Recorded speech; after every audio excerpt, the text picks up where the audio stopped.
Geronimo hanged for murder. Just his name, Geronimo, conjures up images like these in an American legend. A fierce Apache leader and his warriors, greatly outnumbered, fighting off the U.S. cavalry in an attempt to save his people and their way of life. And he's eventually surrounded and outmanned, outgunned. He is convinced to surrender. Geronimo died a prisoner of war, his body buried in Fort Sill, Oklahoma. Now, 100 years later, his family is suing to get his remains back.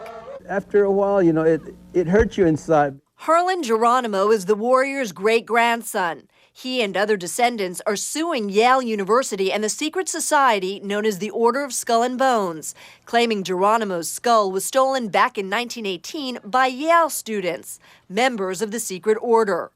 One of the alleged grave robbers, Yaley Prescott Bush, the father and grandfather of Presidents 41 and 43. When you desecrated a grave like of this nature, you know, you upset the spirits. And sooner or later, you know, the spirits will come after you. For decades, members called bonesmen dismissed the suggestion as a hoax. But a bonesman's letter written in 1918, discovered 2 years ago at Yale, suggests otherwise.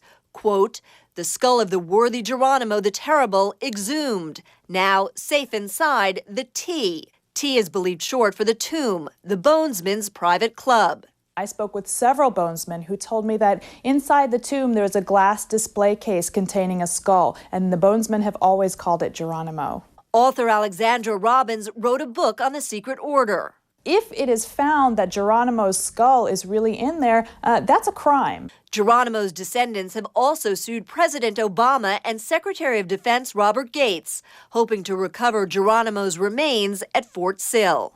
He died as a prisoner of war. Still, he was not free, and he was not free to be buried in the old customary ways that the Apache would have been buried at that time.